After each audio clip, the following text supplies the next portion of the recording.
Hey, what's up, YouTube? This is the Eben Oracle here. Hey, I'm just doing the, I guess, second video in my series about the 7 Hermetic principles that I learned from the book, the Kybalion.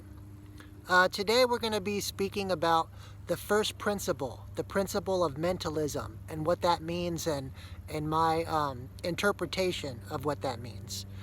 The principle of mentalism states that the all is mind and that the universe is mental. The way I interpret that is that the Hermeticists believe that the universe, or all of existence, is consciousness, to put it in a more modern terminology. When you start thinking about the universe and all of existence and the one who is in charge or responsible for the creation of the universe or all of existence being consciousness, or pure awareness, pure aware energy, it makes you think about the world in a much different way. In school, we're taught the materialist view of the world, which is based on material science. As science grows, it's starting to get away from that materialism point of view, but at the same time, they don't want to throw away all the old textbooks, and they don't want to admit that they were completely wrong. So they have to keep going on with this materialist viewpoint. When I started thinking about things in terminology of the all, okay, because let's get into this for a second here. The Hermeticists call what a lot of people call source, the universe, or God. The Hermeticists call it the all. And basically, the all is the creator and the substance of all creation.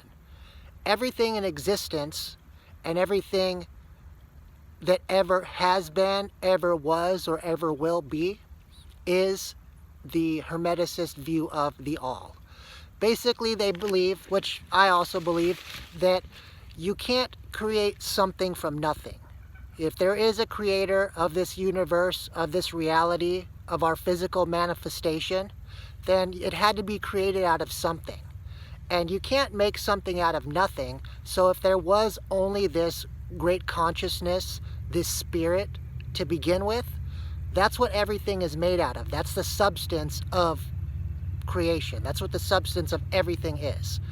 When you start thinking about things in that term, and you realize as you go through your spiritual awakening, you have that feeling of oneness and being one with everything, then some people almost get to the point which it's true in one sense, but it's not true in another sense, where they say that I'm God. Or, some people say that that God and them are one and the same. And that's true to a point. I believe that everybody is a fraction of God. They're made out of the same thing as God and have a small fraction of the consciousness of God and His energy. But just because you're made of the same thing as Source or the All, the universe, God, whatever your particular belief happens to be, it doesn't make you God. It makes you part of Him. But you are not the all. So you don't want to get too stuck on that idea that when you first get hit with that awareness of oneness with everything, that that you should definitely feel grateful for that oneness and understanding of being part of everything, and that but you don't want to get caught up and get an ego like you're something special. You are something special, but you're not any more special than anything else in creation, or any other person out there, or any other being, animal, tree, or anything else. It's all part of the all. And one way that I like to look at this concept of the mental universe, or the universe being built of consciousness, is that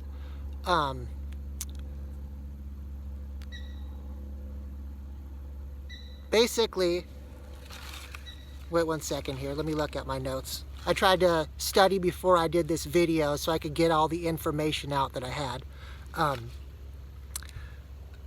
Basically, the universe is consciousness slash energy vibrating it through an infinite cycle of self-exploration.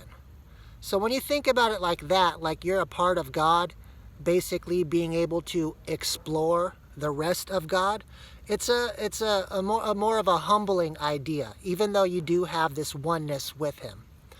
I think these days, because everything gets so specialized, you know, you have theologists, you have philosophers, and you have scientists, and they all want to study the world from a certain plane or aspect of everything, rather than a more well-rounded view and look at everything as a whole, the big picture.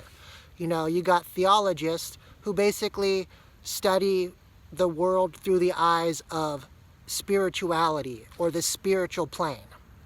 And then you have philosophers, which basically study thought or mind, you know, from the viewpoint of the mental aspect. And then you have scientists, which basically study the physical aspect. And you have all these varying viewpoints, right? And they all try to contradict each other and try to say that the other one is incorrect, when truthfully, they could all be correct, because all three of those aspects are part of creation and they are not separate. The spiritual plane, the mental plane, and the physical plane are all one and the same. They are all part of the all and this consciousness that is everything. For me, when I first experienced the oneness and understanding of the all, it was complete shock and awe. I was absolutely amazed. It was an amazing feeling that I had, and I couldn't shake this feeling, because to me, knowing that you're part of everything in existence was humbling and freeing at the same time. Anyways, guys, this has been a short video from the Eben Oracle. This is the second video of my going in a little bit deeper on the Hermetic philosophy, the Hermetic principles. I hope this has been informative with you. And if you guys have anything else that you would like to add to what I said, please add it in the comment section. We can turn this into an open discussion, because even though people like to think that they can have all the answers, no one can truly have all the answers. Our feeble mind, our partial consciousness is not able to really understand the infinite all, the infinite existence, the infinite universe, and everybody's viewpoint is valid. You should never get a big head like you know more than others. You should just listen to what they have to say and add it to what you already know, because infinity is really big. It's beyond comprehension, and when you don't take into account all other viewpoints, all other fractions of the all and their consciousness, you're missing something. Anyways, this is the Eben Oracle. Like, share, and subscribe. Peace out.